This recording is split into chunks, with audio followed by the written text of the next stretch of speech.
In ancient China, there lived an emperor of the highest degree. He was a good emperor. He knew the laws of his land, but of his people he knew nothing at all. He had never been beyond the high stone walls that surrounded his palace. All day long, he read about his kingdom in the books and scrolls that were kept in the palace. All day long, he was guarded by the 7 mandarins who had lived all their lives, as the emperor had, within the palace walls. These mandarins were honorable men. They dressed in silken robes and wore embroidered slippers. They ate from porcelain dishes and drank the most delicate teas. While it was important that the mandarins guarded their emperor throughout his days, they had a higher duty still. At night, they were the guardians of the emperor's spirit. It was written in the books and scrolls of the kingdom that each night the emperor's spirit left his body and flew into the sky on the wings of a giant kite.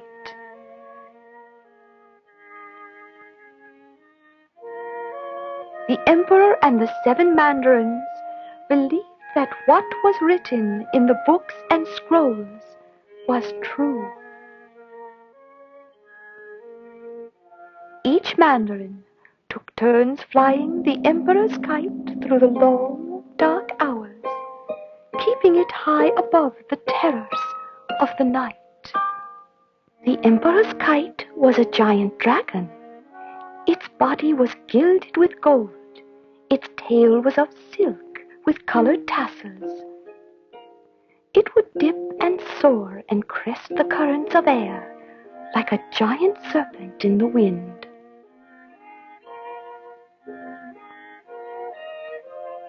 Now, of all the mandarins, the 7th was the youngest.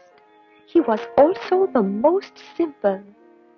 While the other mandarins enjoyed feasting and dancing and many rich pleasures, the 7th mandarin loved only 3 things in all the world.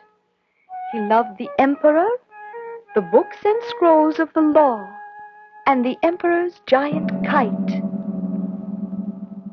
That he loved his emperor, there was no doubt, for the 7th mandarin would not rest until the emperor rested.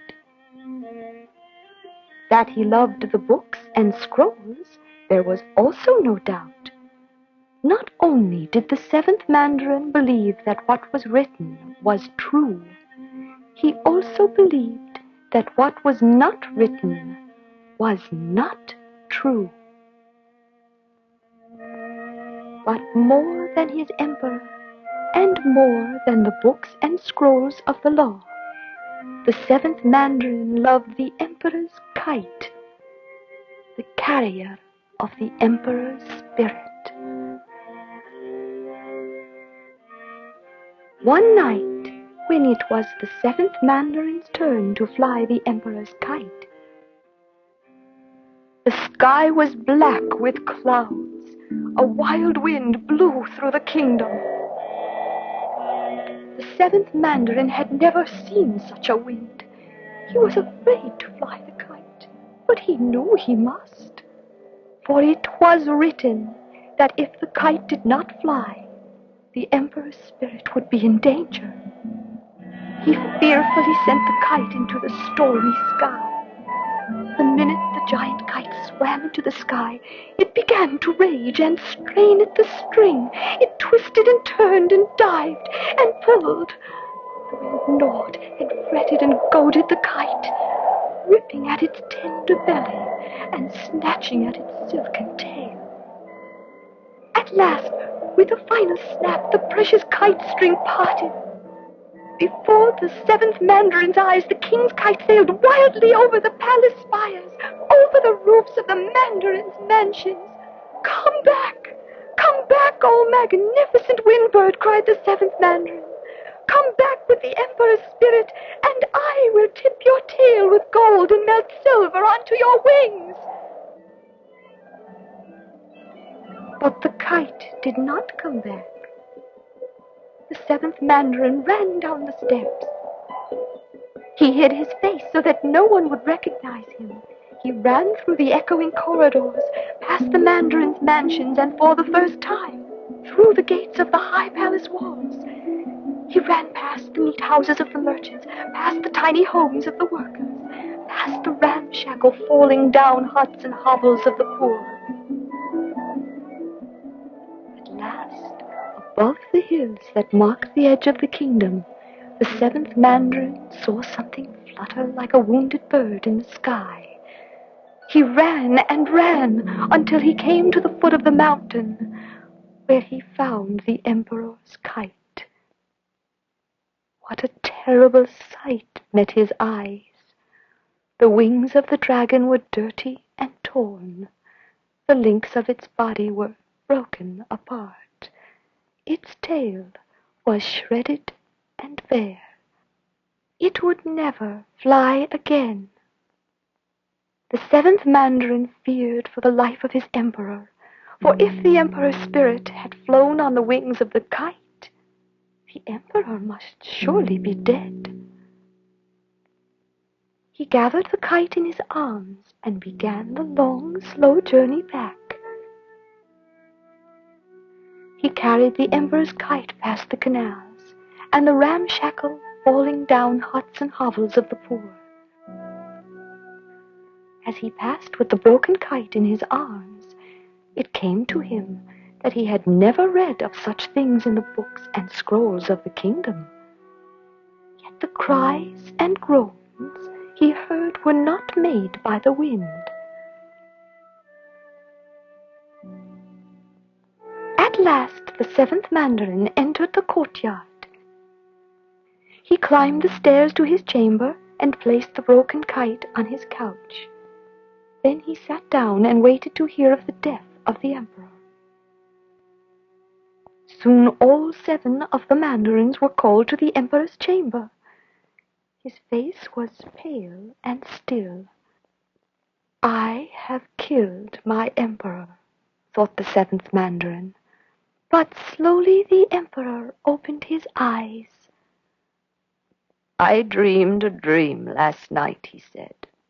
I dreamed that in my kingdom there are ramshackle hovels and huts that are falling down. It is not so, said the 6 mandarins.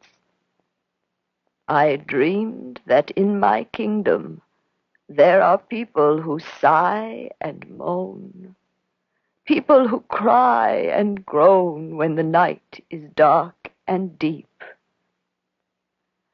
It is not so, said the 6 mandarins. If it is not so, then how have I dreamed it? For is it not written that the dream is the eye of the spirit?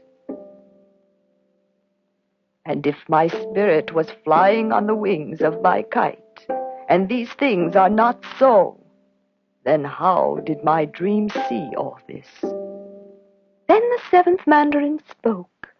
O Emperor, I saw these same things last night, and I did not dream.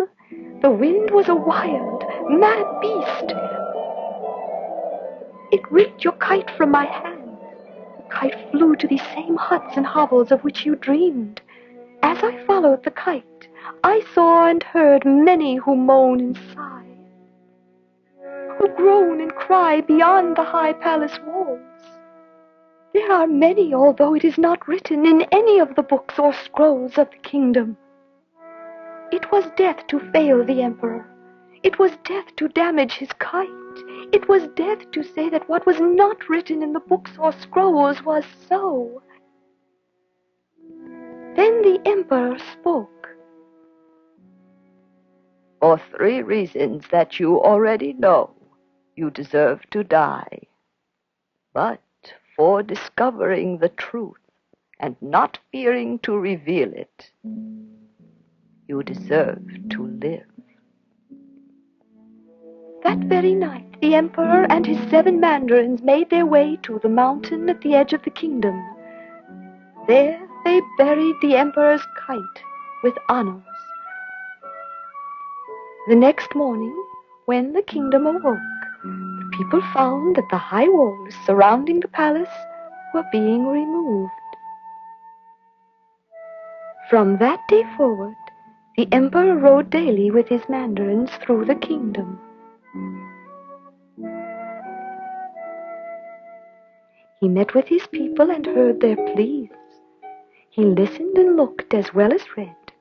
He so improved the lives of the people that their sighs and moans were never heard again. The mandarins never again had to fly the emperor's kite as a duty. Instead, once a year, at a great feast, they sent a giant dragon kite into the sky to remind themselves and their emperor of the folly of believing only what is written. And the emperor, with the 7th Mandarin by his side, ruled a land of good and plenty.